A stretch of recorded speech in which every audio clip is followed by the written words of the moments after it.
জীৱন যুদ্ধত হাৰ নমনা লখিমপুৰৰ এজন যুৱক দুটাকৈ কিডনী বিকল হোৱাৰ পিছতো অদম্য সাহসেৰে জীৱন যুঁজ যুৱকজনৰ নাওবৈচাৰ এখন ভিতৰুৱা গাঁৱৰ পৰা উজলিল দিব্যজ্যোতি কাকতি অসমৰ আগশাৰী 100টা কম্পিউটাৰ শিক্ষানুষ্ঠানৰ ভিতৰত India's best 100 institute award show' বঁটা লাভ কৰিলে কমট্ৰণত বহুত ছাত্ৰ ছাত্ৰীৰ কম্পিউটাৰ শিক্ষাৰ পথ মুকলি হৈছে 2020 চনত দুটা কিডনী বিকল হোৱাৰ পিছতো সফলতা লৈ নাওবৈচালৈ গৌৰৱ কঢ়িয়ালে দিব্যই মাতৃয়ে এটা কিডনী দান কৰাৰ পিছত জীৱন ৰক্ষা পৰিল দিব্যজ্যোতি কাকতিৰ লখিমপুৰৰ পৰা বেদান্ত বৰাৰ প্ৰতিবেদন ৰাইজৰ বাৰ্তা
লক্ষ্যোদ্দেশ্য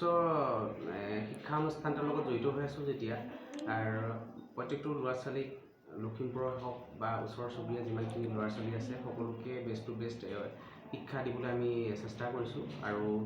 কিছুমান ল'ৰা ছোৱালী বহুত দূৰ দূৰৰ পৰা ল'ৰা ছোৱালী আহে প্ৰায় 20-30 কিলোমিটাৰ আঁতৰৰ ল'ৰা ছোৱালী আছে সিহঁতৰ কাৰণে আমি সিহঁতৰ জেগাতে মানে ইনষ্টিটিউট খুলিবৰ কাৰণে সিহঁতৰ সুবিধাৰ্থে ইনষ্টিটিউট খুলিবৰ কাৰণে আমি ব্যৱস্থা গ্ৰহণ কৰি আছোঁ আৰু এটা দুটাকৈ ইনষ্টিটিউট দিবলৈ আমি সক্ষম হৈছোঁ।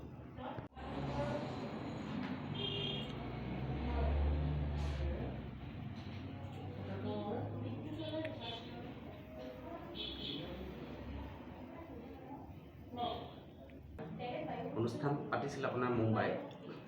যিটো আমি ভাৰতবৰ্ষৰ ভিতৰত 100টা ইনষ্টিটিউটৰ ভিতৰত এটা পাবলৈ সক্ষম হ'লোঁ অসমৰ পৰা 4জন মানুহে চিলেক্টেড হৈছিলে তাৰ ভিতৰতে মই এজন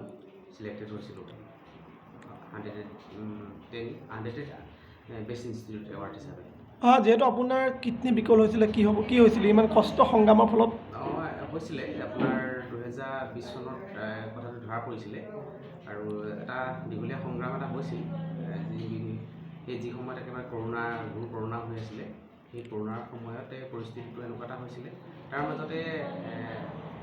আপোনাৰ 2000 এপ্ৰিলৰ পৰা প্ৰায় 5 মাহ ডায়েলিচিছ কৰিবলগীয়া হ'ল ডায়েলিচিছ কৰাৰ পিছত পৰিস্থিতিটো অলপ অৱনতি ঘটিছিলে সেই সময়তে